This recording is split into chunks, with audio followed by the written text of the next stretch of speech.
Hello everyone, it's Friday night and it is Weekender time once more, and we have another packed show full of hobby goodness for you, and we also have a prize for you. This week we have another glorious day in the core from Gale Force 9 as you go on a bug hunt through Hadley's Hope. If you want to be in with a chance to win that big box prize of goodness, then you need to be a subscriber to the channel and pop a comment below here on YouTube. Now sit back and relax, because your weekend starts here.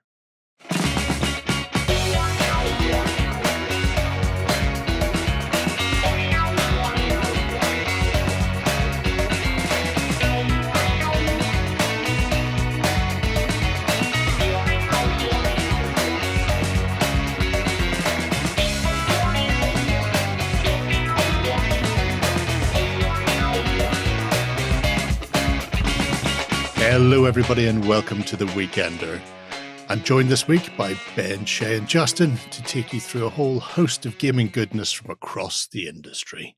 And what sights I have to show you. Jerry is exposing himself on the internet once again. No, that's a quote from Hellraiser. It's also, that's only an XLBS special. So. You have to pay to get that content. Only Jerry. Yeah. Only Jerry.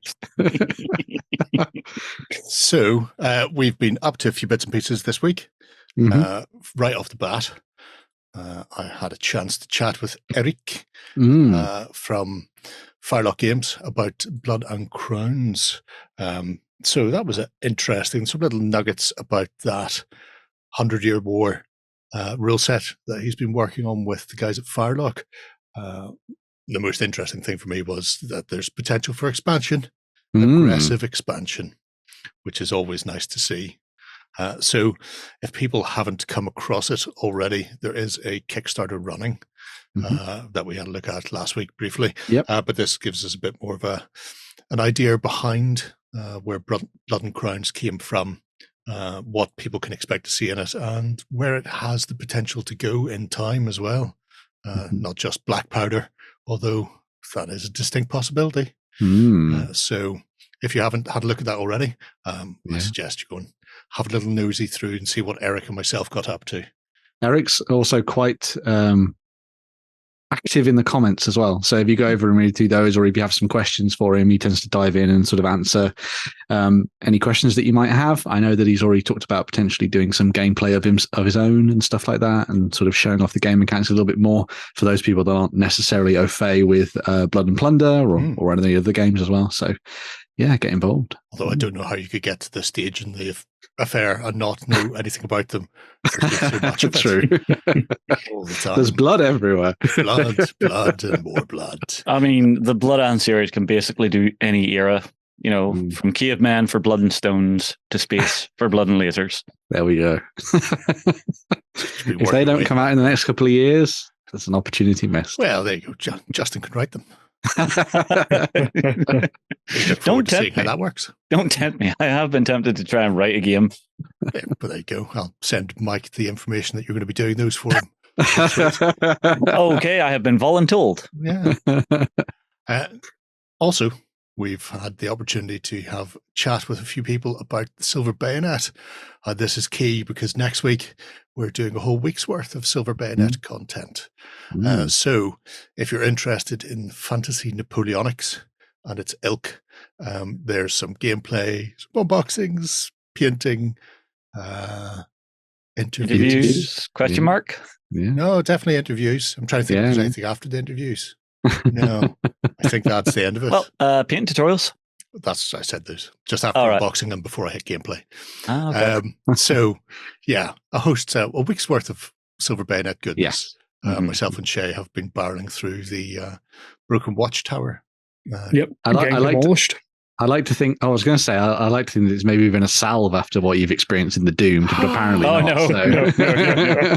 No, I am almost through the first Let's Play, and the look of pain and shame on both their faces. Oh, no. Oh, there's only one person who needs to feel shame. Mr. I'm just going to roll the attacks against you, double 10. 19. I hope you're suitably shameful, Shay. At least you're dividing the workload. You get the pain, he gets the shame. Yeah, well, there you go. We are nothing if not frugal in that regards. So yes, it all kicks off on Monday and runs all the way through the week. So there should be plenty to keep you going if you're interested in finding out a bit more about Silver Bayonet and what's coming. Because obviously we've had a look at them in the past. This time we go all Russian around. Actually, no, we're very slow and methodical when it comes to the gameplay, but it is what it is. Only Phil's Russian. Very true. Terrible. I see where that came from. Right, so that's what's upcoming. But right now, we've got to kick off the show properly with the Indie of the Week. Oh, yeah. But this week, because I like spoiling people, I am by nature a spoily man. I thought we would take a look at Gangfight Games. Ooh. Okie dokie. I like them. Because they do some interesting stuff. They do. Right off the bat, they have a game called Gangfight, which we'll explore in more detail in a moment. But we're going to kick off with Blackwater Gulch, which is their miniature skirmish game set in a fantasy-esque, bizarro Wild West. Cowboys. Currently, you can get your hands on a set of either 3D printed files if you print at home, or you can pick up the miniatures themselves, which are 3D printed versions, and they are divided into 4 factions. I think there's a wolf one has just appeared, but it's not up on the shop yet. So we'll have a look at the miniatures first, then we'll get into the gameplay and the sort of backstory. So you'll see, as is the want of many people when they do things like this, that they lean heavily on popular culture, as is its wont, which means you can get things like Ashton Campbell, who's an awesome-looking fellow out there with his steam-powered chainsaw and stick-up-boomingness, and his boomstick, which is, delightful in and of itself. Chin's not quite big enough, but you can have everything. That chin looks reasonably, within range. Oh, no, it should be huge. Huge. It must be massive. So as you can see, the groups themselves are split up into heroes, henchmen, and minions. So this is the same for all the factions. But when you get into the game, the reason is that's the sort of the stat blocks that they're defined by. If I have a look down here and see what else there is to see, we have Doc Lloyd. Who could that possibly be? I don't know. But maybe you do. Maybe he spends his time making stuff and desperately trying to get that steam train up to 88 miles an hour. I do like. He looks a little bit more dastardly than that. He does. He looks a bit cheeky. Yeah. A little more villainy. He does have his pocket watch and his bespoke sniper rifle for clipping people at pace at distance. So not everybody is nailed down to a specific Hollywood hero. Some people are based on Wild West characters. Then obviously some are just generic / Blackwater Gulch type of heroes that have been dropped in there as well. If he doesn't get you with his revolver, he'll hit you with his pick. So. Yeah, well, very flashy with the waistcoat. There's no point in not being flashy. I mean, if you've got gold, you may as well show it off to everybody. Yeah. Look at me. I've got a lovely mauve waistcoat. And I am so important that you should not shoot me. Oh, you should definitely shoot him all the time. Gramps Filkinson. I like certain. this. Isn't that the thing from one of the Toy Stories? A humanized version, maybe. Maybe, yeah. Like the third one. Yeah. Could be, sure. Let's say yes. I just remember there was like Stinky Pete or something like that. Is that his name? Was he Stinky Pete? He wasn't Stinky Pete, was he? Right, Well, I just imagined it'd be called Stinky Pete. Anyway. Maybe he too also says, "There's a snake in my boot." I don't know. I imagine so. Yeah. Why would you not? Especially if there's a snake there. For him, it's probably, no, there's a worm in my whiskey. But these obviously would make just great generic Old West types for when you're playing any Western style game. I love the guy just rocking about with the manacles. If you were writing your own Western game, maybe. Perhaps. looking for some lawmen types to do so. Yeah. You just imagine them chucking them at the feet of a villain and telling him to clamp himself in irons. Mm-hmm. Very cool.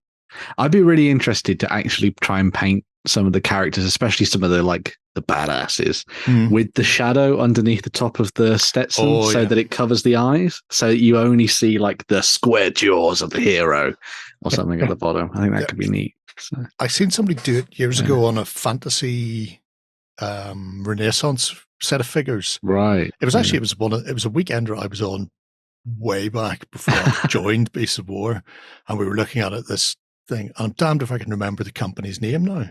Because I thought it might have been something like 1666, the descent into. Was it like an old Carnivale thing or something, maybe? Or might have been. But all of the deep shadows had all been painted, everything had been painted in black, and just like a nose would be protruding from behind the cowl. Everything else was heavily shadowed. I have to wonder, is she knocking the barrel going, no, you're going to come with me, or tap, tap, you're getting this? Might be that. It's kind of an odd pose. Could be. I think, yeah, that's very cool, though. Anywho. I like the basing as well, because it kind of goes into that kind of savage landscape that they're trying to put together with Blackwater as well. It's nice. Australia. Yes. Going out into the outback, this is what Australia's ground looks like. Black with blood red everywhere. Yeah. These are really nice. I remember seeing these pop up. I think it was maybe last year or maybe the year before. They did some previews of these and we had a quick look at them and stuff. And Blackwater Gulch has been around as a game for quite a while, hasn't it, as well? Actually, it's over 10 years now. Yeah. And you can get the physical versions, yeah? Yeah. Mm-hmm. Yeah. Okay. Yeah. I love the swagger in the characters as well. Oh, it's so cool. Yeah. That proper character and feel and vibe to everything. It's nice. He looks not dissimilar to what Clint Eastwood's Man with No Name would look like after he'd been through the ringer a few times. Maybe, yeah. does look like he's taking a beating. Yeah. Those are some of the minions, henchmen, a bit more over the top. Okay, I'm digging Chang. Chang, that is nice. He looks like one of the Thunders from. Yeah. Oh, love him. Yeah, nice. It's so good. My favorite of all. Yeah, of, Michael J. Fox's roles. Exactly. Yeah. Oh man, that's a film I haven't seen in ages. Definitely to go see that again. I keep seeing like fake trailers for a remake. It's one that I would be okay with a remake for. Oh, the original's still good. Oh, I know that, but Hollywood's remaking everything. At least remake something that was good back then, so you at least have a chance of nostalgia. This is clearly from a Shanghai Noon, so it's a Jackie Chan take. Yeah. So, if something was good back then, don't remake it. Why not remake something that was bad back then but had a good story but was poorly executed? Like the Wheel of Time series. Somebody should remake that. Oh yeah, I know Jerry. Technically they've not finished it yet, but we all can see it's absolute horseshit. So I mean, I can make you sad. Season 2's out. Oh, I know it's out and I've already ignored it. Jacob Sparks. Strong man in another life. Yeah. There with the leotard and the. Well, it's funny you say that. I don't think they've been produced yet, but they have concepts for a circus. Oh, brilliant! So the freaks have come to town. Yeah, and are all going to be kicking off. So I like that. You just don't know who's going to be there. Well, Clancy. Oh, and I wonder who Captain Nathan Reinhold is. Could be anybody at all. Yeah. He's not wearing a coat, which would have given us a better hint. It would have done, yeah. He does look like he's aiming to misbehave, though. What? Is that your weird voice for this week, Ben? Yeah, it is. Got to get it in. Yeah. I like Mr. Fu and his massive knuckle dusters. Yeah. Somebody's going home with irony teeth. I wish they had done some of the characters from Deadwood. You never know. Mr. Fu should have been B.A. Baccus. I ain't getting on no stagecoach. I ain't getting on no boat. I'm trying to think when the Montpellier brothers' first flight was. I think it predates the Old West. Oh, so it's man. entirely possible he's not getting a no blame. Yeah. I ain't hanging out with no right brothers. Oh. Anyway, we'll have a quick look at the Curse to the Beasts as well. So are these more of the Weird West stuff? Might be, a little bit. So you've got your Chupacabra, the old goat suckers. And then there's a jackalope. Leshen? Whole host of weird That's so nice. Including Bat. And this is part and parcel of the Blackwater Gulch setting. Because in the rules, which we'll take a look at in a moment, there is a backstory, so it's not just generic weird Wild West. It tells you, that a lot of the big fights and stuff in history have happened for a very specific reason. Things like the Crusades wasn't about taking back the Holy Land. It was about going and locking down places where evil could get into the world, where these ley lines sort of passed. And when the little town of Victory Falls, I think it is, when they discovered gold there, everybody moved in and then drove the Indians off the land, and they'd been keeping that sort of ley line point locked up tight until that point. Not that silly colonists. So once they landed and then drove off or killed the defenders, it allowed the evil to start creeping out into the land and deforming and corrupting things. That's horrifying. It's great. Tactical jackalope.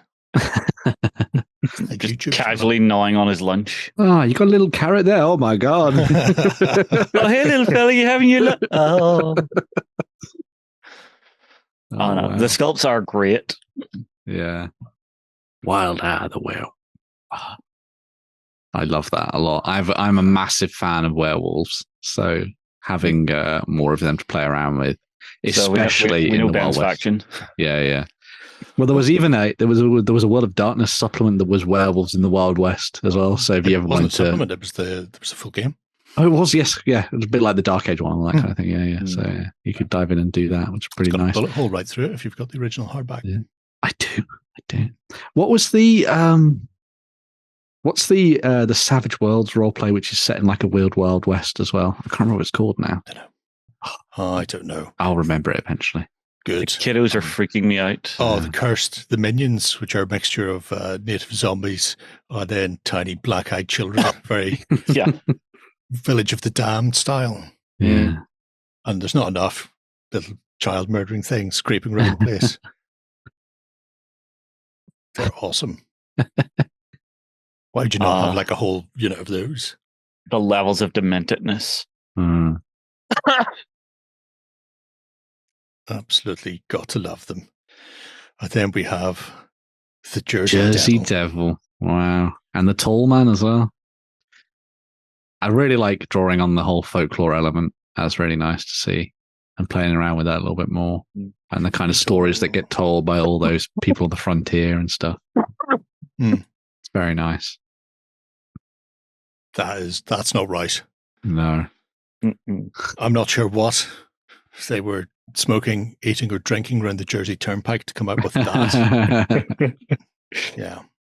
If you're going to have a devil. It's their equivalent of the Florida Man. Is the yeah. I mean, it's possibly each other. It's not beyond the realms of possibility. So yeah, I say currently 4 factions and a host of models for such. But then there is the games themselves, the rules themselves. Now, you can get them print on demand via the medium of drive-through, the RPGs. Nice. But you can get both games, so Blackwater Gulch and the Gangfight, we'll have a look at in a moment, through drive-through as a free PDF complete. See, told you I spoiled you. Two free games. 2. Oh man, you can might as well get it down. Yeah. So this explains, like I say, the backstory of Blackwater Gulch and the current setup for factions, and then also creating your custom characters and playing campaigns, scenarios, that sort of thing. So this is the same rule set that Gangfight works off, but obviously done for Blackwater Gulch itself. But there's some really nice stuff. I like the fact that they've put in a fair bit of backstory, so you can find out where things are coming from. Yeah. Why things have gone horribly wrong. You could potentially just play this as a straight Western style game if you want. You don't need to add the weird side. Yeah, just take out the weird stuff. But I like the weird stuff. Yeah. Yeah, I'm not saying you don't have to like the weird stuff. Oh, that's cool. It's good. I'd love a good map. Definitely need a good map. There's a couple of things about it. My favorite part of it is the fact that the town has a river running through the middle of it, so it's split. And you have to take ferries across. There's no bridges. It's like a ferry from here to a ferry to there type of thing. Which is, you don't often see it in sort of small skirmish games where it's so tightly tied to one place. And then to get an actual map to go with, and you go, well, I know, if we're setting up to play a game, you could literally put out the East Bank where the proper people live, or such a cool idea. Your terrible shantytown West Bank, all the filth wizards. Well, I mean, the sheriff's on the other side of the river, so you can do all the crime. Yeah. Well, until such stage that starts annoying the people on the nice side of town because they can't get to sleep. Yeah. It's tailor-made for campaign stuff as well, isn't it? Because you can have us fight over the town and fighting for different districts and things. Yeah. It should be nice. Yeah. And you also get your blow-by-blow breakdown of what the town consists of, and also places outside like Cooter himself, the guy who started all. It's his fault. He found the gold. Goddamn Cooter. If he would have just had a heart attack or fallen down a cliff or something early on, none of this would have been problems. Yeah. So you get your whole backstory, nice. And then after that you get into the greater world.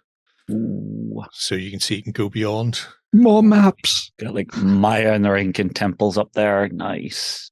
The Mictlan excavations. Yeah. Who knows what that is? Best not check it. Don't go near it. Definitely stay away from that pit. So yeah, it's a nice little rule system. You can see there character cards for the gameplay, but essentially, you've got your health, your armor, fighting stats, initiative stats, blah blah blah blah blah. It's all there contained on the cards if you need it. The create your own character bit's quite nice, because you can sit down if you've got other bits and pieces that you've got at home, and you're going, well, how would I drop in the stranger from High Plains Drifter, and then lead the townsfolk against whatever creeping ungodliness is coming out of the Marble Mountain. Paint Blackwater Gulch red. Yes. Step one. Yeah. Paint it all red. Or maybe keep the theme, paint it all black. Yeah. Because it did go from Victory Falls to Blackwater Gulch when things went wrong. So, but you've got a fairly comprehensive, 100-page rule book there for your fantasy. Yeah. I like that there's plenty of diagrams and pictures of the gameplay and everything in there as well. So it makes it a fun read, which can be a massive thing for when you're diving into a new game. Because if it feels inviting, I think that makes a huge difference. Especially having things like that to kind of give you an idea of the kind of terrain that you want to build up on a tabletop as well. Yeah. Do they give you a recommendation? Yeah, they recommend you play their game. No, where to get the terrain from? Sorry. No, some of the stuff was Battle Flag that's defunct, but I think Battle Flag's been bought up by somebody recently. Yeah. They got picked up by, was it First Corps? First Corps picked up. Yeah, that's it. Yes. Okay. So you can get a hold of those still. War bases also do a really good range of Wild West train. And okay, cool. There's tons of people do Wild West because it's very much the de rigueur at the moment. I don't know why. I'm going to assume it's because of me. There's not a box of gunfighters sitting next to me on the table. No. No. Well, why would there be? I mean, that would be insane. So yes, Blackwater Gulch, lovely little game. Obviously the miniature range accompanying it, spanking as well. Some real gems in there, depending on what you feel like playing. Art's amazing as well. Yeah. Really nice design. But this brings us to Gangfight. This book is slightly bigger. It is a universal set of skirmish rules So this is kind of what or rather, I think this was based on Blackwater. So yes, because that came out first, I think. Yeah. Blackwater came out first, then this has been sort of stripped back and then built up again. And you can see the first 20 or so pages are your core mechanics. Here is how the game works. Here's your abilities, blah, blah, blah. After that, the book is divided into 3 more sections. Chronicle is playing fantasy games. So that is... oh, my days. All of that, that's all about fantasying. And then after that, Aeon is if you want to play skirmish games, is a sci-fi. That's all of that. And then First Strike is a Metal Gear Solid style modern game. It can be as modern as you want it to be. It can be slightly future modern, where they've got guns mounted on drones and walking around the place and blah, blah, blah. Or you can be a bit more realistic. So you can play up to the Call of Duty Modern Warfare, or you can play actual, games as is your want. And then the end of the game, or the end of the book finishes with scenarios and campaign play. Brilliant. Well, so this is an absolutely stuffed book. And again, the low price of free if you just want to read the PDF. Although they will, so good. They will print on demand. Don't do that. There's no Lloyd here. Because that's all I can hear now. It's just Lloyd going, so good. Anyway. Gotta love a good earworm. Oh, no, it's the worst thing ever. With us moving towards, or at least Warren moving towards the idea of wanting to have like one rule set that you could just learn and play loads of games with, and other people trying to following suit in many regards as well. Having something like this, and as you say, for free, just seems like a no-brainer to go and have a look at that. Yeah, I mean, anybody who doesn't go and download this. I'm downloading it now. I think you're kind of missing out. It is a true skirmish game. And by that, I mean, it's not just low model count and play. It's slightly more intricate in its gameplay. So I know Warren's very keen on a game that has like 2 rules that he doesn't have to think about ever.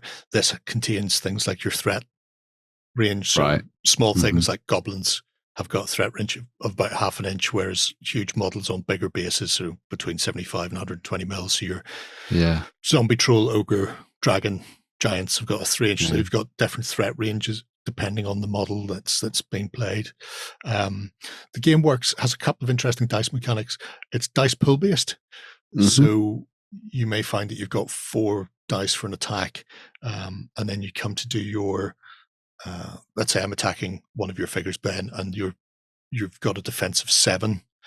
What I can do is take my dice pool of 4 dice, and for every dice I sacrifice from my dice pool, I get a +1. So I couldn't physically hit you on a d6, but I could drop 1 and have 3 dice on 6s, or I could drop 2 and have 2 dice left on 5s, or all the way down to, drop 3 and have 1 dice on 4. That's interesting. Yeah. 6s explode. I love that. You've also got the potential then that even if you have to sacrifice most of your dice pool to make it a guaranteed hit, you could still come back up then on the actual damage side of things. So yeah, that's always fun. As you can see there, you've got your defense, initiatives, willpower, armor, endurance, and damage. When it comes to, if I skip on to the fantasy part, it's probably close enough to us anyway. I was going to say, as you're scrolling through, I think this would be a really nice game to pick up if you're one of those people who has picked up loads of miniatures from, say, 3D printing companies or just various designers out there that have created a model range, but don't necessarily have a game attached to them. So, for example, the goblins and stuff that you've picked up, Jerry. It's funny you say that. So having something like this to be like, right, now I've got this huge selection of miniatures that I've painted up, and I don't necessarily know what game to play with them. Try this one out. Kind of thing. Again, even though this is a theoretically generic, and you can impose your will wherever you want, there's still a comprehensive history for all 3 settings. So they've created a world of Erin. It tells you about things like the Erkland incursion, Einhall is the dwarves. They go off inside to kick everybody's toy and go back home to discover that their mountain's a bit screwed. No. So it gives you a background for all the races. And I know sometimes people go, I can use beastmen as orcs, but it doesn't feel right, blah, blah, blah. With this, they've gone, well, here's our background, here's our world, here are the races, and most of them are covered in there. So if you have something from Mantic or GW or MV Creative or whoever it happens to be, you'll find in there, humans, racist elves. Something that works for you. Yeah. Warrows. What's a Warrow? Warrows are, what you call them, little gnomes, or, they diminutive, tinkery type things. Now, that could be a gnome. Could be a halfling. Some sort of halfling. That could be a gnoll with, whatever you want them to be. The Gur are kind of beastmen equivalents, and Sormi are bog-dwelling lizard people. So you've got all of this, and then when you hit the actual... it's extensive, jeez. Yeah. But then when you hit the actual game itself, or the unit profiles, there are your unit profiles, just like Blackwater Gulch. You've got heroes, henchmen, minions. Here you have warriors, veterans, and heroes. So you've only got a single stat line to worry about, but then there's additional detail with abilities that can be bought, weapons that can be bought, armor, skills. So you can start fine tuning. And this is what I mean, where it's like a true skirmish game. It's not just you're only playing with 5 people, but everybody's, X, Y, and Z. You can go in and go, right, well, I'm going to give him this trait. I'm going to take that equipment off them and start to tinker around and make it as zoned in, as honed in as you want it to be. And then that obviously then has a knock on to the stats that you've seen above. So once you start adding various armor types and people get the armor reduced, or adding incorporeal to a barrow white or whatever it happens to be, so you can go, here's my undead hero stat line, and now I want to make it into a wraith. So I'm going to give him that. I'm going to give it a death touch. I'm going to make it this size. Stat it up, point it up, away you go. And that's the sort of thing I look for in a skirmish game. I really like that, yeah. Is a good amount of detail within it, because you don't want it just to feel repetitively samey. And so they've really gone to town. And like I say, there's a whole bundle of talisman and charms and all sorts of stuff that you can add in. And this is just the fantasy section. It's the same then when you hit Aeon for sci-fi. You get the same sort of level of detail within this. So what happened from the late 21st century onwards, where we met the aliens, how we fought the aliens, how the aliens kick people's asses, which will teach them. Why we shot first. Oops. Yeah. And again, it has the same, you're always working off that same core mechanic and same style of unit profile, a bit more expanded for the sci-fi version. So you have hackers and that sort of thing brought into it as well, which means you can play around more. And I think it makes slightly more sense for the sci-fi to have that. So you've got a greater breadth for, multiple worlds colliding. It does that really nice thing that a lot of, as you say, true skirmish games do, where you combine the war game with that slight role-playing element to it. So you feel like you're telling the story rather than it just being a fight over objectives on a table kind of thing, which is good to see. I will skip very quickly down to past the vehicles and down to they've even got vehicles modern. In there, so yeah. Yeah. And then First Strike itself. And again, First Strike it's modern, but it's all fictionalized. It's, it's like when the Expendables go to Kazakhstan and then kill up the Mongolian emperor who's been running there behind the screen of things for 2 centuries or whatever, that sort of nonsense.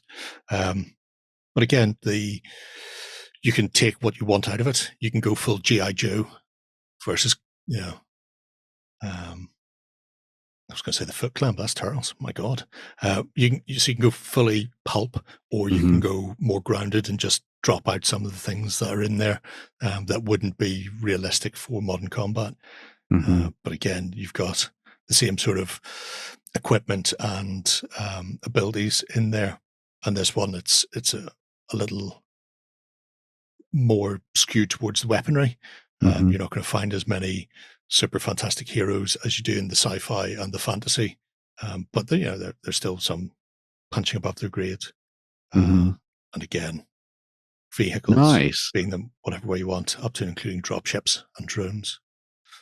And it finishes off with a whole host of scenarios. And like I say, that campaign system as well. So very cool. There's a lot going on, especially around that corner. And I wouldn't suggest turning around that corner, young fella, my buck. It may not go well for you. What I kind of want to do with this is recreate the Mr. and Mrs. Smith scene when they were fighting through the shopping centre as a tabletop game for a laugh. Never seen that. I used to watch Mr. and Mrs. in the afternoon. Oh, totally different. Oh, okay. It was a good game show. You could win a carriage clock. Oh, wonderful. Oh, God, I remember old shows like that where you just think, wow, carriage clock. Right.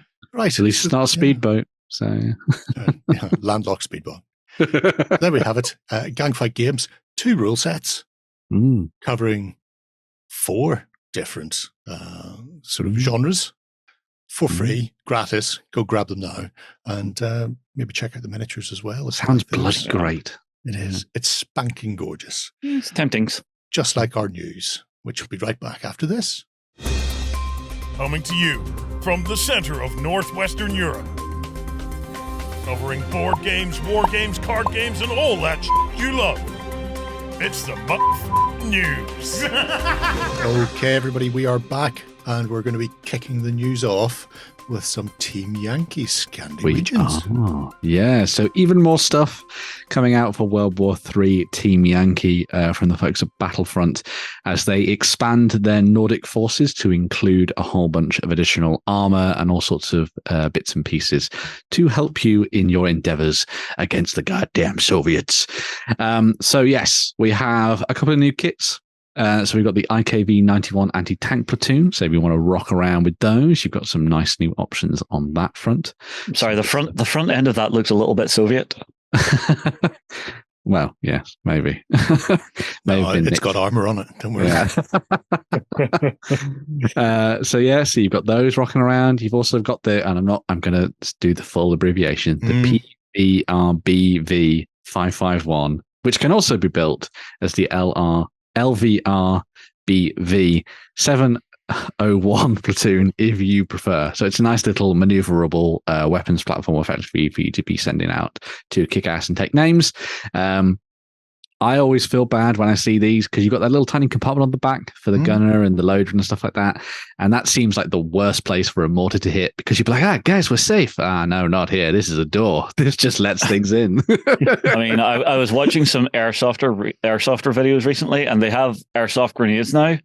Oh, yeah, wow. there was vehicles in this airsoft game and it was an open top thing and they literally just lobbed one out and it landed in the middle of like 10 guys in the back of a troop transport and everybody was just like, nope.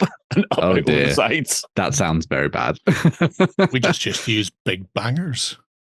That's also a good way of doing it. Yeah. Definitely gets the vibe going. Another one of the kits, you've got the Band Cannon 1 howitzer battery as well. So if you want to rock around with a big bad gun for the Swedish, you've got that option as well. Apparently, this had an absurd rate of fire. So it could fire 14 shells in less than 45 seconds, which sounds wild. Terrifying. I assume it's in the percussion section of the band. Yes. It could also be reloaded in as little as 2 minutes. So you could just fire all those shells off, get it reloaded as quickly as possible, and start firing again. So if you want to find a place on the battlefield to situate these and then just rain down a withering amount of firepower, you've got some options for that. It also looks super cool. Just the table next door will do the job. Yes, yeah. Do what they used to do in the old battle reports where you'd have ballistas on one side of the table and they could fire to the other one. That was the best way to do it. That was really cool. They did that in the Armageddon one for 40k and it was great. But anyway. We've also got my favorite of the releases from this new set. So you got the vegan attack group. So these are vegans. I love vegans. Look at them. These were, I think, some of the earliest of this kind of two-winged style approach to the aircraft, where you had the two little wings at the front and then the ones at the back as well. Look very, very nice. Good for taking out all sorts of different targets. So blow up armor, and maybe even make some infantry run for the hills as well, if you prefer. And they just look gorgeous. And John is definitely going to paint them with all of that camo pattern, and it will look amazing. And he will say nothing about it. So I'm sorry, was that? Yeah, I just heard him cry. I wonder if it comes with the decals, the transfers for the Swedish. The 3 crowns. I'm not sure about that. Yeah, you'd need to ask a Wild John that one, because otherwise he's going to have to paint all those round wheels on. That would be terrible, wouldn't it? That would just be. I might just take those decal sets out as boxes. Actually. Oh yeah, no, John. Those are prototypes. I guess they just didn't send them. So you got them to play around with. These are all going to be available for you to pick up from any store, including you can pick them up from store.ontabletop if you want. But there are 2 additional sets that are going to be released, are released this weekend, which you can only get from Battlefront. So you'll be able to get the S-Tank tracks separately from them. So they're going to be available. Why? Because reasons. Who knows? But you'll be able to pick them up. So you can do the little the S-Tank can go up and down on its tracks. On the suspension. Okay, so it's an elevation kit. Yeah, it's a specialization thing for them. So they're going to be available as direct only, as well as the HKP-9 missile launchers as well. So these are the ones that you would attach to your helicopters. So if you want to turn them into tank hunters and the like, then you can snap these up and start strapping them onto your helicopters. They also come with the gunner sight on the side as well. So if you wanted to sort of up arm your helicopters for the Swedish, then you've got that option as well, which is quite good. And that kind of caps off the sort of set of releases for the Swedes for now in the Nordic forces. But I'm sure more stuff is going to be coming down the pipeline for them in the near future. So watch out for that. Yeah. Especially if you're interested in specifically Team Yankee and the Swedes. John did a little painting tutorial on the 4-tone Swedish camo on an S-Tank, which may be the sign of things to come. Although he swears up and down that he will not put that camo on any more than one tank. So time will tell. Comments below, folks. I'm sure you can wear them down. So moving on from sort of Cold War gone hot armor to armor of the Second World War, and in 12mm, so 3mm smaller than the stuff that we saw for Team Yankee. We have even more stuff coming out of Victrix to kind of cap off a lot of their releases for World War II. And their game Company Commander, although of course you could use these models for whatever game you prefer. So this is a set of Shermans that can be designed up as the early or late war variants, depending on where you want to go. So you can give these either the 75mm gun or the 76mm gun, and this allows you to play around with the Shermans as they would have been fighting in North Africa, or also in Europe later on as well, with the slightly more up-armored versions of them, if you would like to go down that route.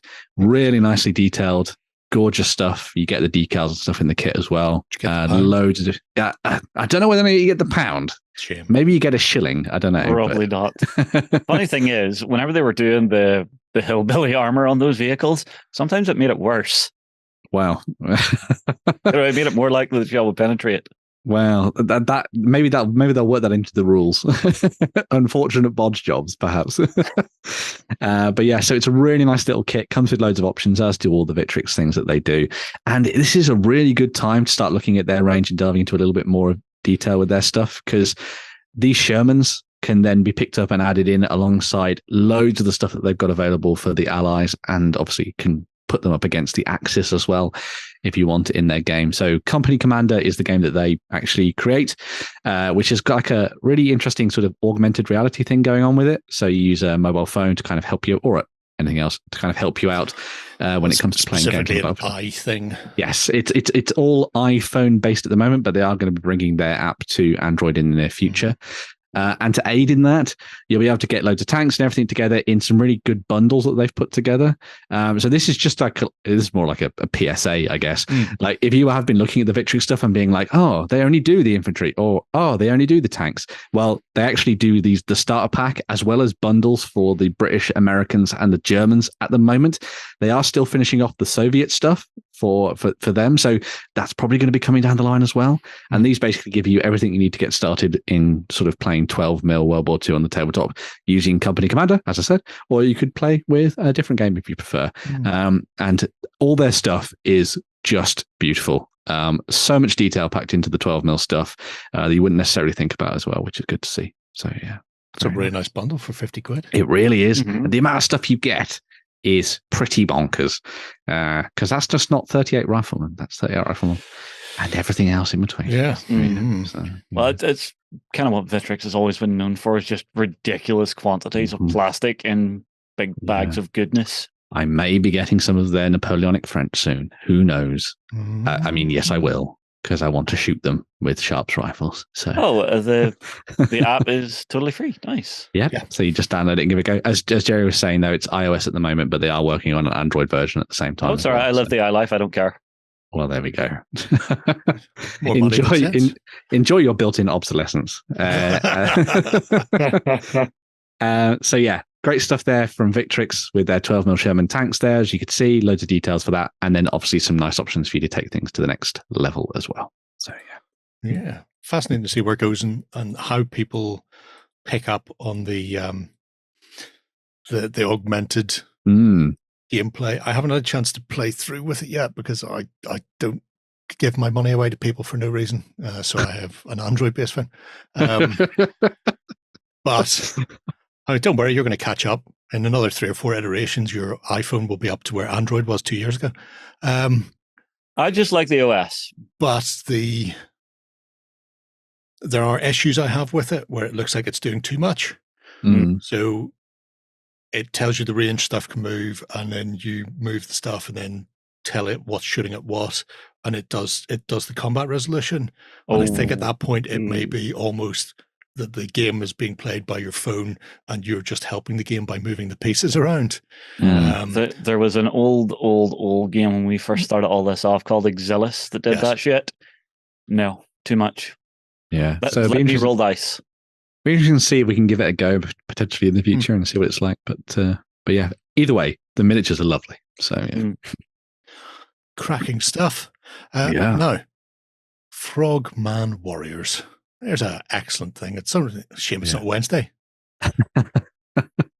It's also, this isn't a Saturday morning cartoon. This is a selection of wonderful Oldhammer miniatures from the folks at Satyr Art Studios. So we looked at this company not too long ago as part of an Indie of the Week, and I have been following their progress religiously. And I have had their sort of take on the Cursed Company in my shopping basket for a long time, and I'm just waiting to pull the trigger. Maybe. But their newest releases are this set of Frogman Warriors, as we were saying there. All of these are unique sculpts with different weapons, and they've all been designed to match up to the classic look for Lizardmen / Slan from back in the day when it comes to Warhammer. This is their first run of these miniatures, so you can get in at the moment, sort of as these are released effectively, and pick these up. They are going to be available as general releases in the future, so you would be able to just pick up the regular metals and that kind of thing as well later on down the line as a full unit for you to use, or a warband in a game, depending on how you want to go with it. Maybe even use them for role-playing games if you like. But the details on these are beautiful. Proper Oldhammer vibes to these, will easily suit any of the classic miniatures that you might have lying around in your collection from back in the day. And as those that are in the know, maybe these will be potential enemies to go up against Kromlech the Magnificent. Could be that. If anyone doesn't know, Kromlech was a Slan who was left for dead by his brethren.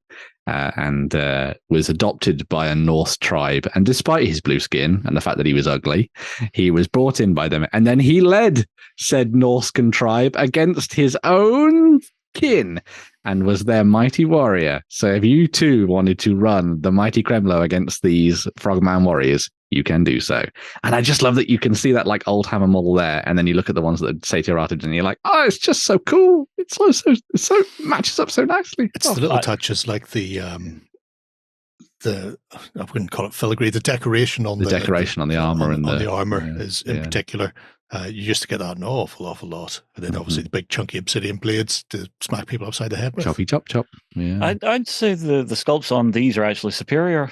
Oh yeah, they are. It's got that style, that flavor, that DNA, but it definitely still feels like a more modern miniature. Yeah, it's definitely been up leveled to match with sort of modern sculpting techniques and ideas. Most definitely, yeah. It just looks lovely. Good. Oh, yes. Really nice. I'm a bit concerned about what that is on his shield. How dare you take the piss out of my mother's face? There you go. She was my spawning pool mother. I love the horn. Taking a vignette into battle, not the best idea. Well, true. Yeah. Gorgeous stuff there from Satyr Art, and definitely worth keeping an eye on what they're doing in the future as well. I think crane staff heading as well is really cute. Don't know whether or not that would be metal or just painted up like a real crane that is just stuck on the end of his stick. I like that idea. They're into taxidermy, it's fine. Yeah. Good.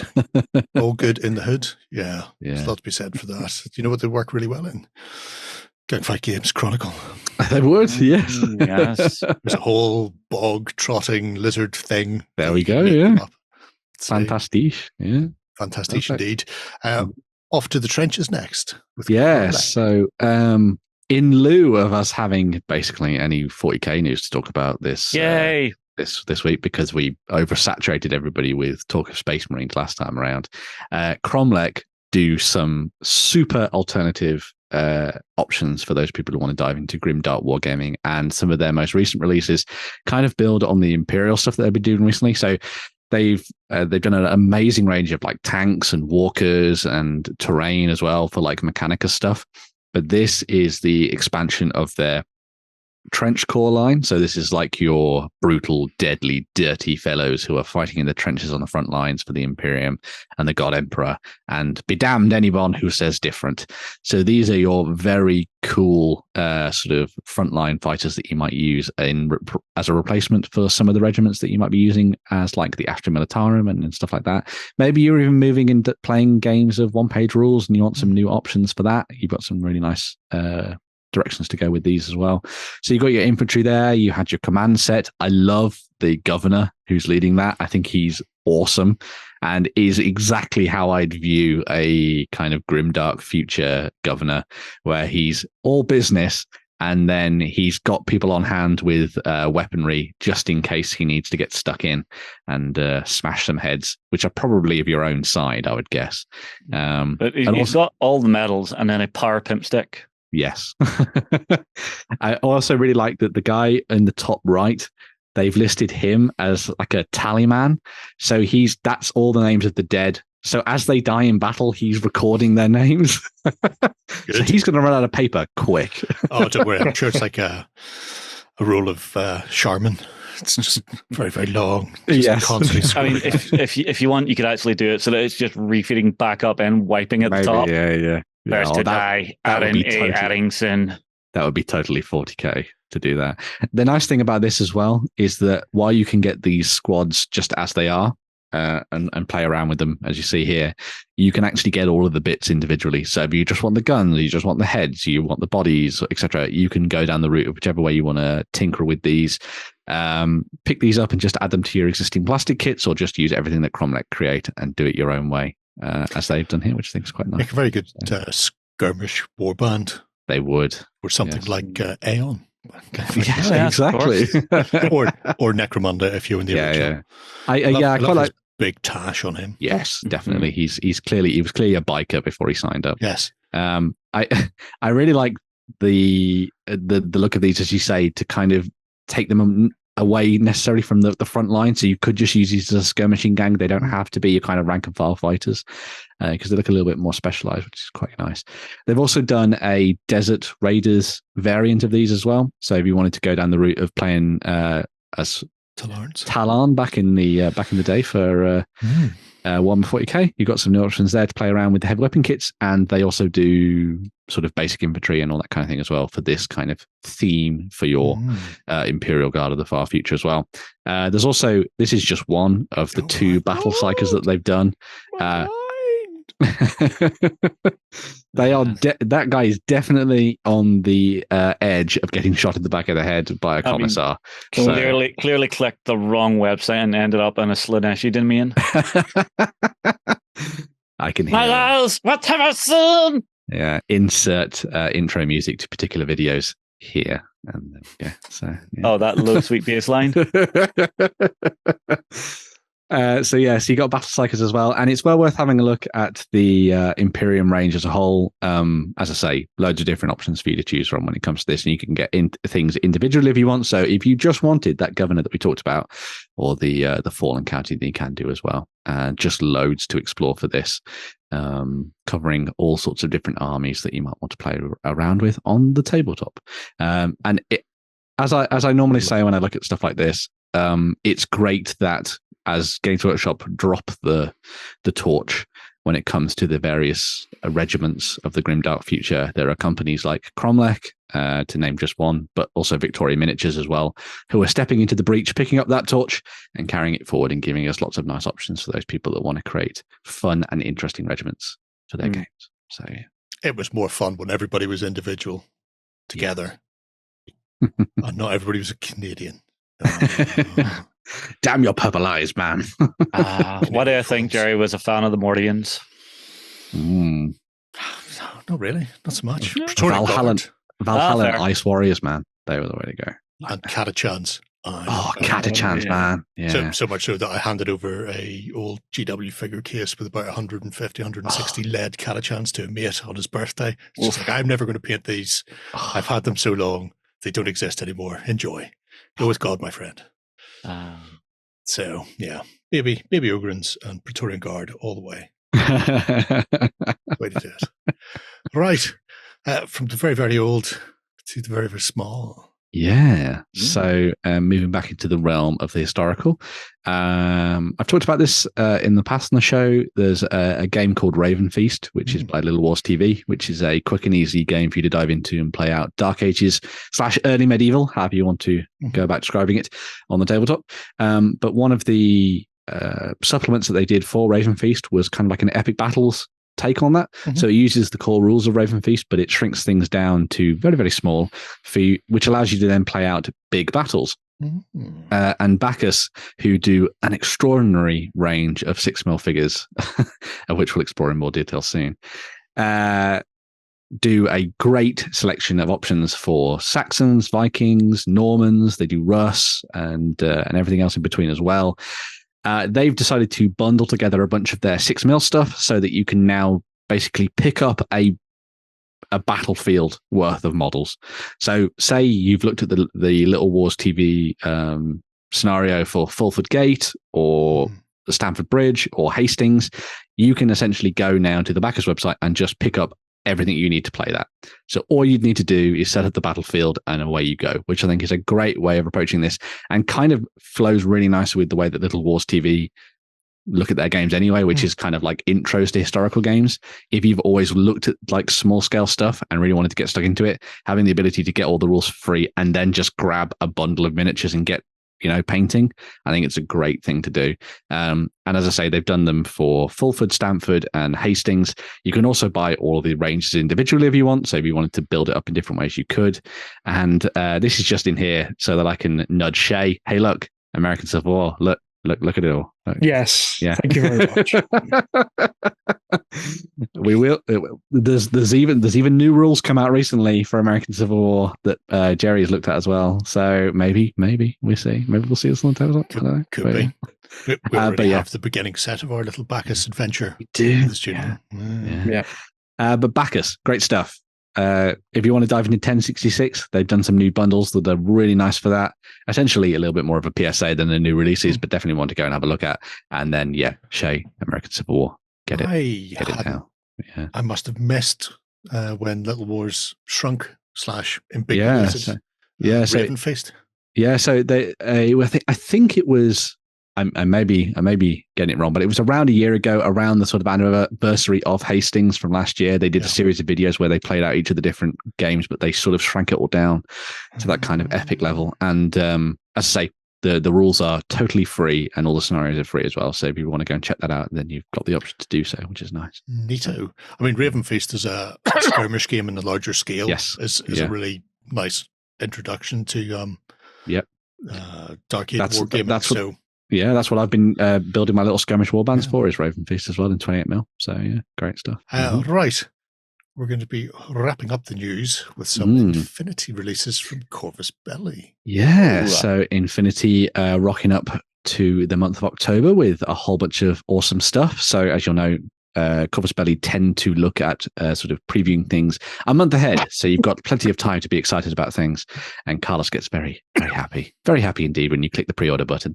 So yes, the start of this is a new graphic novel, which we did talk about when we saw the Gen Con releases. Yeah. And the recent releases and previews from Corvus Belli. But this is Aftermath, which is a new graphic novel that has been done by Victor Santos and Pedro Andreu.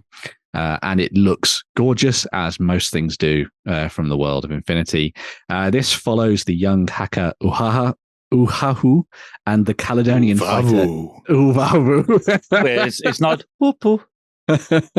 No, unfortunately not. And the Caledonian fighter Denmer Connolly, as they try and rig a game of Aristea. At least I can say that word right. But unfortunately, as they run away with the proceeds, things go badly and things turn into a much bigger scene than they first thought. And they may get hunted down by the strange and cunning Kinesia Lavochina. Yes. That terrible, terrible man killed a kitsune. Worse than that, it's one of those nine-tailed cat things that run cute. Yeah, it's a Pokemon. That's a kitsune. So she's available as a pre-order miniature alongside the book. So if you want to dive in and pick up Aftermath, you can also get this character. And you could use her in your games. So you could drop her into something like a Dire Foes mission if you wanted to. Maybe even look at getting miniatures that would represent the two characters that you see there from the front cover. And then you could use them in some games and play out the all the different scenarios from the book. That would be pretty cool. I wonder if they are Aristea characters. They might be, actually. Games, so. I mean, surely the Corvus Belli crew have had to have a look at maybe sculpting these. Yeah. So if anyone's more in the know as to those characters and stuff, please let me know in the comments below. And I got one of these in the past. It was all written back to front. It was very confusing for me. Why would you do that? Oh, was it one of the ones where you open it up the right way and it goes, stop? Yes. And I imagine this is exactly the same. It'll be manga style. It'll all be back to front. Well, no, because that's the front cover and the spine's on the left, so you're fine. Oh, yeah. So you might be okay, actually. Yeah. Because if it was back to front, the spine would be on the right. I don't think that makes a difference. It does. No, really don't. I'd have to go and find my copy, but I think I had a wraparound cover type thing. Oh. So there was no help. So I opened it the proper way, and it was the end of the book. In October, we'll know whether or not Jerry is okay to read the right way. In addition to Aftermath, we also have a couple of additional releases for those people that want to bolster up their forces for Pan-Oceania, Yujing, and also Hack Islam. So Pan-Oceania are going to get 2 packs. So you get Alpha and Beta pack, and this covers the Neo-Terra group. So if you want to sort of reinforce the lore on the tabletop, you've got some nice options for that. I really like the second pack because it comes with a couple of named characters in it. And one of the nice things about one of the things I really like about Infinity is that you can just dive in and create your own characters and build your own world and go off in different directions if you want to. But if you want to tell the stories of particular individuals and follow their lore, you can also bring those personalities to the tabletop and include them in your games, which I think is a really nice addition. Especially because you've got such a narrative-heavy thing going on in the background anyway, with what they developed for things like the role-playing game and all the graphic novels and the world they built alongside Aristea and things like that. So having the ability to bring those characters into your games is great, and I just love the sculpts for them as well. I think it's really cool. I mean, even the base reinforcement pack are, cute. Yes. I'm not sure about the crossed armor across the chest, where it's like one side has armor, the other does not. Hey, It's a choice. We've seen it before in places. Yeah, I suppose. Where they would armor one side because that's the way they're going to be facing towards somebody. So I guess they are like tilting knights, aren't they? The bloody Panosiana. Yeah. So you've got Alpha and Beta pack for Panosiana. You've then also got Alpha and Beta pack for Yujing as well. So you want to play around with that? Super fantastic. Why did he steal a manhole? So you got some really nice options there. As someone whose girlfriend is obsessed with Korea, this was one of the packs that she looked at and she went, "Can you get these?" And I went, "I don't play Infinity." And she's like, "Yeah, but they're Korean." And I was like, "Oh, God's sake!" So this is the BTS of the Infinity world for you to dive in and play around with. Loads of cool characters for you to dive into and have fun with there if you're looking to expand your forces for Yujing and take things in a different direction with some sort of Korean reinforcements as well as some personalities once more. So there's a bunch of named characters within those packs as well, which is nice to see. And just gorgeous stuff. Oh, I love it. They're nice, but they're always nice. Yeah, the armor style. Oh, so lovely. I love that kind of rounded feel to it that gives it kind of the sort of classic armor design. And then you've got all the sort of undersuits and stuff like that built on top of it, which just looks lovely. Got to insulate. It's all about layers. Exactly. To cap things off, there's also something for Hakislam to play around with. So this is the Assassins fire team. So if you want to assassinate somebody, what better than a rocket launcher? Why sneak up and stab someone in the back when you could blow up the building they're in and bring it down on top of their head? I think that's the approach that Hakislam are taking with this one. When you fire that, you just say, "To whom it may concern." Exactly. Yes. So if you want to play around with Hakislam and get yourself some assassins to blow things up, then you've got some nice options there. This one's pretty good if you've picked up one of the operation packs previously that contained Hakislam and you want to take things to the next level. So if you're looking at Code 1 as well, this would be a good pack for that. Nice stuff there for Panosiana, Yujing, and Hakislam, as well as the Aftermath book. So if you wanted to go down the narrative route there, you can do. So nice stuff. All in the round. Sweet. Sweet to the beat. Right. I feel fully sated for news. I feel like a little aperitif, and then we can have the dessert of 3D printing and Kickstarters. We'll be right back.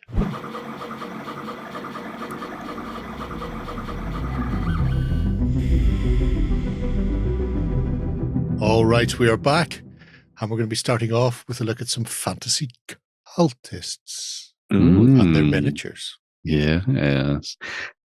So we had like a little bit of look earlier at Kromlech and the stuff that they've been doing as kind of like alternatives for Grimdark Futures and the likes.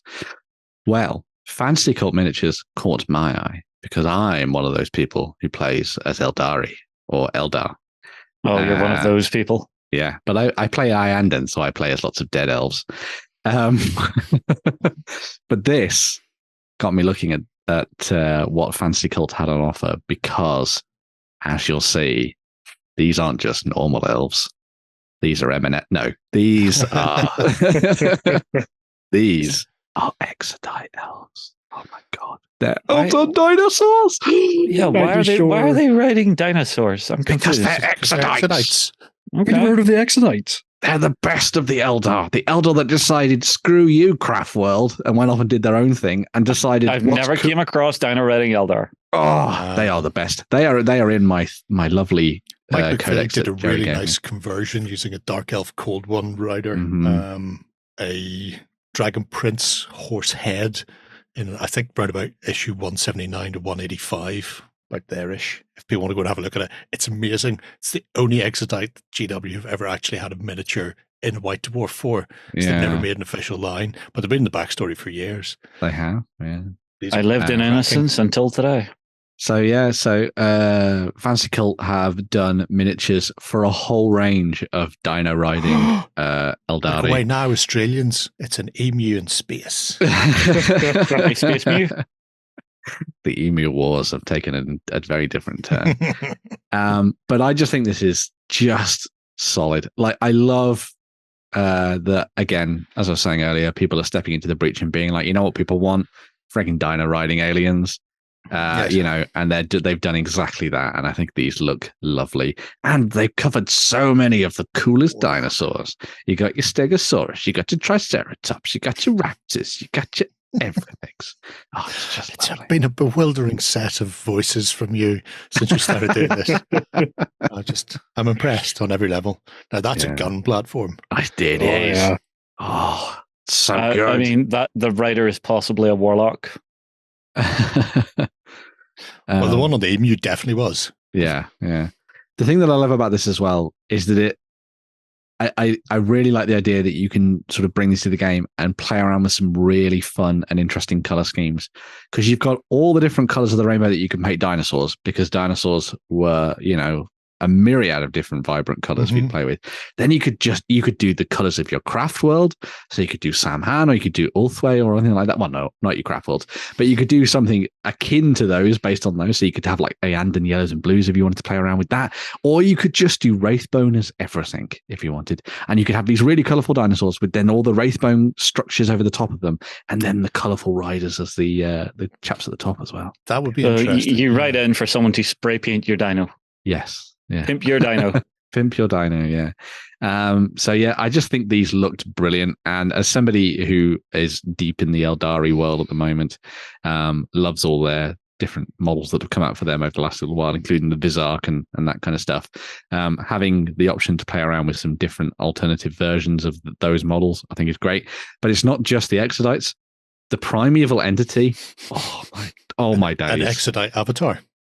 Yes. Ooh, I mean, we've run out of Wraithbone. What do we do? Use wood.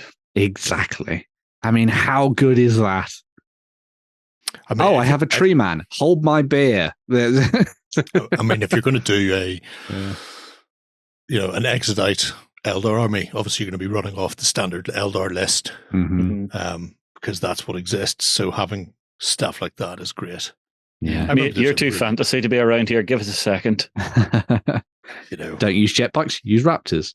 Don't use Falcon grav tanks, use a Stegosaurus. Or a fire prism, maybe a Stegosaurus. Still feed an Eldar prince to the big suit of armor in the middle of their society. Yeah. And when it's eating it, it comes out. And it's very angry. But just how cool is that? He is corking. So I like good. That. It looks to be a decent scale. Yeah. And they've covered all the bases. So if you wanted to run in and play around with kind of like your Wraith Seers and stuff like that, or your Warlocks, your Farseers and things, you've got them to play around with, which I think is really good. Skyrunners ran out of sky. But even just having the two weapons mounted on the side means that it's as you're viewing it on the battlefield, you've got the distinction of, that's meant to look like this. So that's got a jet bike kind of vibe to it, and you sort of run with that, which I think is really cool. Or you could use it as a Viper, perhaps. I like how they put blinkers on it so it can't see the things. I see. I guarantee you that's a heads-up display. Maybe. Marking the tasty bit. Teach your Raptor how to use a heads-up display. That's bad. Come on, we all know they're clever girls. Yeah, we've seen what happens when people teach raptors things. We get the Jurassic World movies. So yeah. That's a nice. Chris Pratt, what a man! Well, hey, nice farce. Yeah, like the addition of the feathers and the like as well, making it a bit more tribal. It's an interesting take on Exodites, because they were in the backstory. They were essentially wood elves in space, but we never really seen where they went. But just because they've decided to live a more primitive life on a planet doesn't mean that they are a primitive race. They're still as advanced as the Eldar were. The Eldar were, yeah. But shifting to be more in tune with the world they're living with, so using the dinos and stuff does make a lot of sense. Yeah. Oh wait, no, they still have vehicles. Never mind. I've seen some interesting ways for people to approach Exodites. So I've seen people do, and I like what Fantasy Cult have done here with the kind of wood elf vibe, but I also really like the direction that some people have gone when they've designed them as kind of sort of Middle Eastern sort of nomadic sort of princes and that kind of thing. So going with that vibe as well, I think is a really nice way to go. But like there's your sort of take on it. Harlequins. Yeah. An Exodite Harlequin. How cool would that be? Oh. Well, I guess even they need entertaining. Exactly. Yeah. Harlequins go anywhere and everywhere. But yeah, and also because because these are because these are potentially exodites, you may even get away with not having to paint all the hex patterns over their clothing. So, and how do you know it's a harlequin? Well, that's true. Yeah, it tells you before it kills you. But yeah, some lovely stuff. They travel from place to place, entertaining the masses. Some really good, as well as the sort of Eldari corner of things. I may have come here mainly because they cover some of the armies that I collect. So I also collect Chaos Demons, and they do a really nice collection of infernal beasts and warriors that you might want to use in an army that's obsessed with blood and skulls. Oh, look, there they are. Yeah. I had a feeling that might be why we were here when I seen them, when his wings crept into view. So you've got your sort of take on flesh hounds and things if you want to run with those. Although, of course, I think they'd work equally well as kind of just big alien beasties as well, potentially as well, if you want to run in that direction. And you've got your demon prince to rock out on the tabletop.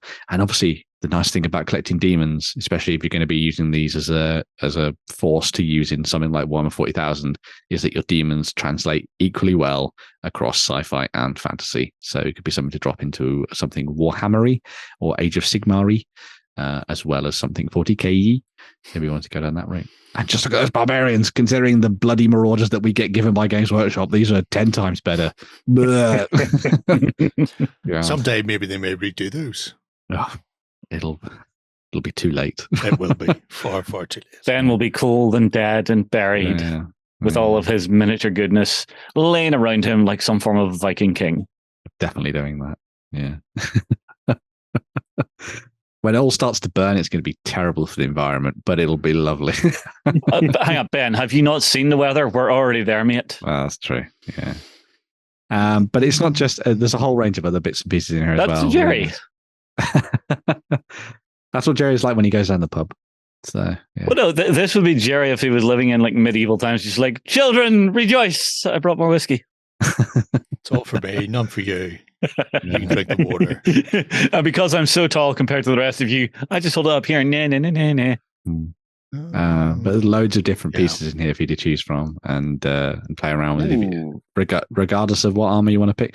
I really like those as a nice way to sort of slot things in for sort of soul blights and stuff. Give me that giant. Yeah, that undead giant's lovely. You've got your hydras and assassins and dragons and vampires. Yes, and there's Jerry at the end of the night, the necromancer. They're not racist elves. They're the elves who at least are honest. Yeah. Some beautiful stuff in there. It really is lovely. Yeah. Ooh, the big vehicle with the cannons. Mm-hmm. That ship. Yeah. Yep. Yeah. Ships. I see the ships. The Elven Lord.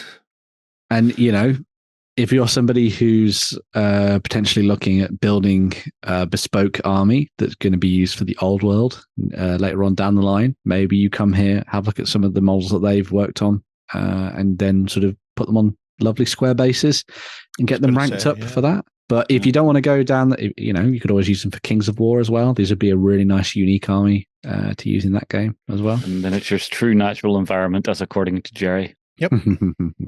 With angles. Just means you can play the game without having to sit down with a laser line and work out who's actually touching what. Round bases and square games. Stupid rule. Anyway. But yes, if you're like me and you collect Eldar or you love demons, then definitely go and have a look at that. But then there's plenty more to explore beyond that as well. So My Mini Factory Fantasy Cult Miniatures. Cracking stuff. Did you win one of our prizes? Find out on our prize claim center over at OnTableTop.com. Here we list all our previous prizes and those who have won. If you see your username, fill out the form to claim your prize. All prizes must be claimed within 30 days. We have a couple of Kickstarters to see us off. Yeah. The first one comes via the medium of the Cult of Games Grandmaster. Yes, all bow down, avert your eyes, as Boris Wallazin has teamed up with a couple of creators from Wyrmforge and beyond.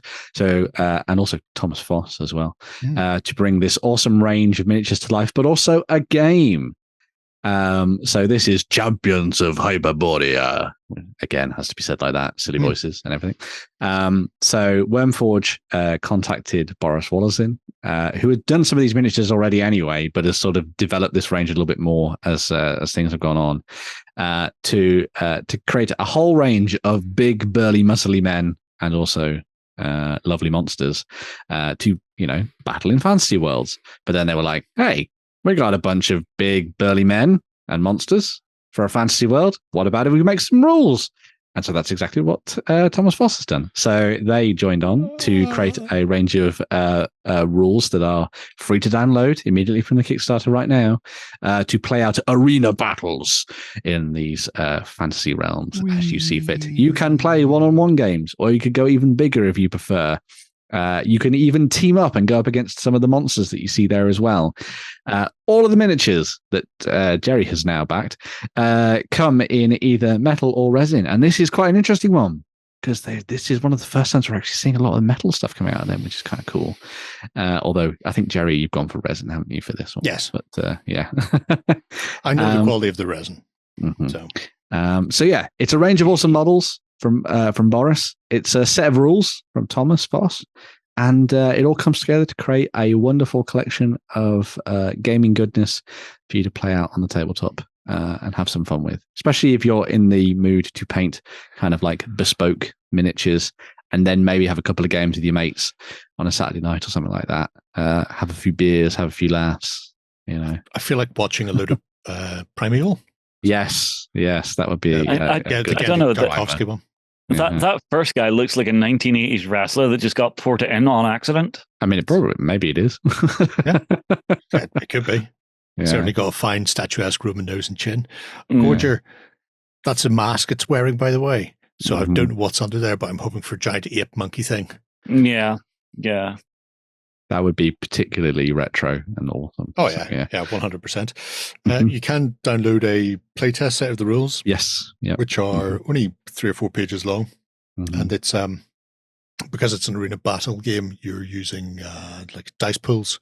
So you start with a big bucket of dice, and then you secretly decide how many of your bucket of dice are going to be your attacks and how many are going to be your defense. And then you all reveal what way you've split your dice pools at the start. At the same time, and then you roll for initiative. So it's at that point you discover that maybe you should have put a few more into defense before somebody comes chunking at you. It's interesting that their stretch goals are a little bit more armor and hats. It's them after they've won a couple of bouts. They've earned some armor and all that kind of thing to keep on fighting, I reckon. It's absolutely spot on. I love the design of these. Yeah, they're very Conan-esque. Yes. But not Conan. Yeah. Conan, well, it's the world of Hyperborea, so, so it's where he lives. But you've got that, the feel of something that comes sort of Conan or, Death Dealer artist. Oh my God. Frazetta. Frazetta, thank you. Yeah. Especially Veer, there's very Frazetta based. But yeah, they have just a really unique look. And the fact there's a little game tacked on there as well, where you can just go in and try and beat up monsters is great. The fact that the Gorger is big enough to have a Exodite Eldar's Battle Raptor in its hand is frightening. Yay, Owlbear. Fear the Owlbears. Yeah. That was one of the ones that was generated for their Wild Elves, wasn't it? Well, the Boris's Wild Elf stuff that he did a while back, wasn't it? Yeah, the Feral Elves, that was it, and the Minotaur and the Medusa as well. Like the Minotaur. These come from the same sculptor who's doing the One Gold Piece Patreon Westphalia run. So such a cool Cyclops as well. Yeah. Yeah. He's a good look on him. Pygmy elephants, apparently. That's where they What is your name? No one. Honestly, I love the fact that his weapon is literally just a column that he's picked up and went, that'll do. No one blinded me. That's the but gorgeous stuff. I think folks absolutely great. Cracking. I've been really looking forward to get my hands on these. Obviously, Westphalia teamed up with Wormforge to do the casting for all the Westphalia stuff a while ago. So they've a track record for production. Like I say, it's interesting that they're also doing metal as well. But also, some of it for environmental reasons as well, which I thought was quite Nice. Well, you can always melt the metal down and do it again. Yeah. That's the nice thing about metals. Mm-hmm. But yeah, either way, you've not got long to jump on if you want to get a champion of Hyperborea. Only 2 days, but funded already. So be quick, be swift as the wind. Thank you for that. Now we're going to finish things off with a bit of terrain. Yes, a lot of terrain. It's a hell of a lot of terrain. Is it hellish terrain? It is. So this is DecoQuest Workshop, and this is quite fun because I think from having a read of it, this is their 666th like big project, or 66 projects, something like that. So it kind of twins with the idea of it being sort of hellish and devilish and everything else in between. So this is a set of 3D printable stuff, so you'll be able to get these as STL files and print them off and use them in whatever game you see fit, be it roleplay, skirmish, or everything else in between. And it's as the tin says, it's a range of demonic, twisted, brutal terrain that could be used for sci-fi, for fantasy, and basically any genre that you can think of, really. There are skulls. There are ruins, there are mighty temples, there are gates into hell. If you're somebody who likes Doom, this would be great. Send a Doom guy running around, blasting aliens and demons to hell and back. I like that feature. There are stairs that work. There are also the really nice sort of chain link thing they've done. Yeah. So all of the elements can be sort of like strapped together by those big chains. So if you wanted to do like a big floating sort of landscape, sort of somewhere in the clouds or over a lake of blood, then you could play around with these and have some fun with it. I think it's a really nice little kind of bonus feature, I guess, for the terrain, and it sort of takes that modularity to the next level, which is good to see. And yeah, if you want to be inventive, you could go all out with this. I love the idea of maybe having it go quite tall and having maybe like the Hellgate high above, and then you could have all of the different levels sort of cascading off the side of it and sort of falling down towards the tabletop, or maybe have it suspended high up in the air, and then as you sort of interact with the terrain, you could uncouple some of the links and then have it fall, and then the miniatures could fall and all that kind of thing. I mean, obviously not physically fall. You could be like, oh no, he has fallen. Unless you wanted to be really brutal to your miniatures, of course. Tortured souls of the damned. Speaking of brutal, it does feel very Brutal Legend. Yes. I just hear Jack Black in the back of my head screaming. He's probably somewhere. Hell as well. Yeah. Good for Rain in Hell. Good for Idols of Torment as well, if you wanted to go down that route. When they were designing this, I'm guessing someone just went, how metal can we make this? Well, exactly, yeah. This comes with a full set of devil horns as you're going. You'll also note that there's that miniature that's been included. So that's a supportless miniature that you can get as sort of like a bonus for this. And he's an exorcist. I'd say he's probably got his work cut out in hell. Although maybe he's exorcising the heavenly creatures that have come to hell to try and stop him or something, potentially. We shall see. But yeah, some really good stuff there from DecoQuest. Really good quality. As I say, they've been around for a very long time, doing all sorts of different projects. And you could even pick up some terrain that comes from those different projects as part of this as well. It's all 3D printable, so you just need to fire up your 3D printers and away you go. Lovely stuff. Look at that, Shay. You could 3D print things. No. Stop giving me terrible ideas. I also like that the early bird is 666. Yeah, 666 of them available. Yeah, but it's not $666 because that would just be nuts. Well, yes, it would. Yeah. But lovely stuff. I think you'll agree. And it looks really good painted up as well. You can have a good time with. Like the apology. I didn't get a chance to paint all the set. It's all right. We forgive you. What you painted is good enough. It's gorgeous. Yeah. It's interesting because it looks like they're resin printed. I was thinking suspicion his earlier stuff was specifically designed for FDM. Although don't hold me to that because it's been a while since I looked at the original ones. I mean, the resin printer just gives far better final quality. Yeah. And because it all sort of breaks down as well, it should mean that printing these isn't going to be too much of a chore. Oh, there you go. There's the old stuff. Past ones, The Black Ghost Citadel. That seems perfect for the models that we just saw before. The Champions of Hyperborea. There we go. Doesn't it? That's the castle that you're fighting in the middle of. Yeah. Bit of a medieval affair with Dunan Castle. It is. Oh yeah, because I love the log fort. That was definitely FDM printed. We looked at that one when it was running because it was the open log system. It was really nice Blackstone buildings as well. Yeah, he's done some terrific stuff in the past, and this looks like it's no exception.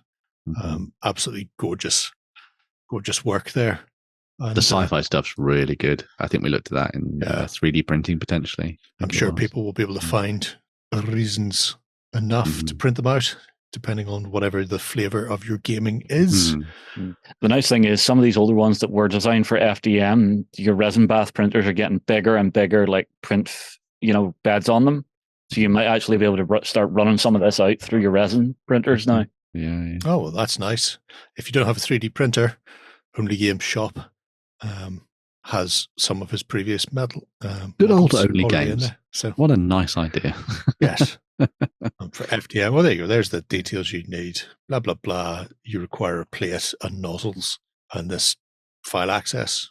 I'm lost now. Anyway, there are... This is all turned into gobbledygook. It's all ones and zeros, Jerry. They're talking in Necron. It's fine. It's madness. There are 18 days left. If you're after a hell of a lot of terrain from DecoQuest, then you can do this thing. Right. That wraps us up for another day. It's almost time to go to the pub. Yay. Because it's always pub o'clock somewhere. We should be back on Sunday for our XLBS with our Cult of Games members, where we're joined this week by John and Warren. Interesting to see what they've been up to. Maybe gardening, maybe not. Time will tell. Come over. You can join us on Sunday for that. If you're not already a cultist, you can get a 30-day free trial. Otherwise, we shall return next Friday for more of the same. Until then, have a great week of gaming. Bye-bye.